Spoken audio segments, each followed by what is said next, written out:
Olá, hoje a gente vai mergulhar fundo em A Cachorra, da Pilar Quintana. É uma história que parece curta, mas nossa, a profundidade dela é imensa. Ela fala sobre o desejo, sobre perda e sobre maternidade de um jeito completamente visceral. Só de olhar a capa, a gente já sente, né?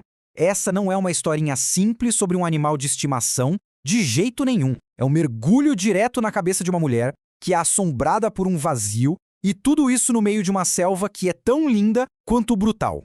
E aqui, gente, tá o ponto central de tudo, a ferida que define cada segundo da vida da nossa protagonista, a Damaris. Essa frase tão simples é o motor por trás de cada ação, de cada fio de esperança e de cada momento de desespero que a gente vai ver. Então, bora entender como é que essa dor tão profunda leva a Damaris a buscar de alguma forma um substituto para esse desejo. É aqui que a trama começa a se desenrolar de verdade. E a jornada dela é, nossa, longa e muito dolorosa. Essa linha do tempo mostra uma esperança que aos pouquinhos vai virando resignação. Cada uma dessas etapas foi uma tentativa de consertar o que ela via como um defeito nela mesma, sabe? Uma luta contra a própria natureza que termina com essa sensação de fracasso total aos 40 anos. E aí, de repente, uma tragédia lá no vilarejo acaba virando uma brecha, uma oportunidade. Quando ela vê aqueles filhotinhos órfãos, tão indefesos, a Damaris age por puro instinto. Ela enxerga ali uma chance de cuidar, de nutrir alguma coisa pequena e frágil. É um ato desesperado para preencher aquele vazio. E essa decisão, claro, muda tudo de patamar. A cachorrinha deixa de ser só um bicho para se tornar o lugar onde a Damaris despeja toda a energia maternal que estava reprimida. Ela vira o foco absoluto da vida dela. E olha só os detalhes desse cuidado, porque eles dizem tudo. Não é um jeito que se trata um filhote qualquer. É quase um ritual de mãe. Ela mantém a cachorrinha aquecida junto ao próprio corpo, alimenta com toda a dificuldade do mundo, protege de tudo. E o mais forte, ela dá o nome que sonhava para a própria filha. E aí, dentro daquele casebre, o contraste é gritante, sabe? De um lado, essa ternura absoluta da Damaris pela Shirley, do outro, a brutalidade casual do marido dela, o Rogério, com os outros cachorros. Para ele, animal é ferramenta. Para ela, a Shirley é família. E essa pergunta da prima dela, Luzmila, nossa, ela vem como uma faca, né? Ela simplesmente expõe a verdade que todo mundo ali já percebeu. Não tem como disfarçar. A conexão é clara, direta. Essa cachorra é a substituta da filha que a Damaris nunca teve. É a partir daqui que a história ganha um tom bem mais sombrio. A selva, que até então era só um pano de fundo, se torna uma ameaça de verdade, pronta para a arrancada da Damaris, aquela esperança que ela mal tinha começado a construir. E pronto, chegou o momento da crise. A Shirley some. E a selva não é só um lugar, ela é descrita como se fosse uma entidade, um monstro, uma fera que engole tudo. Para Damaris, é o pior pesadelo dela se tornando realidade. E esse número, o 34, ele não está aí por acaso.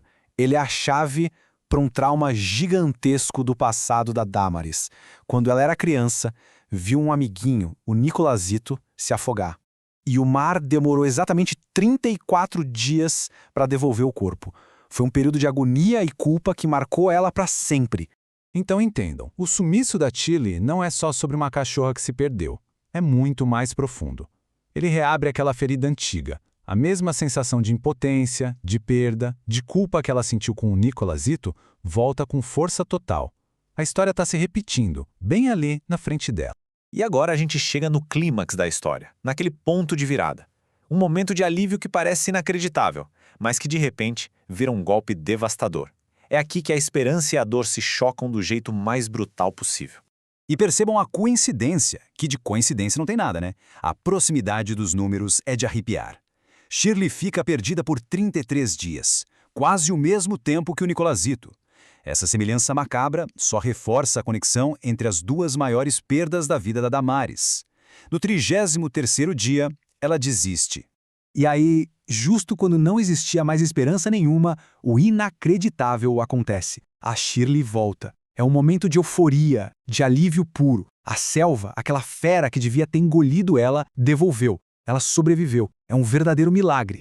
Mas aí, o marido dela, o Rogério, com uma frase só, ele destrói tudo.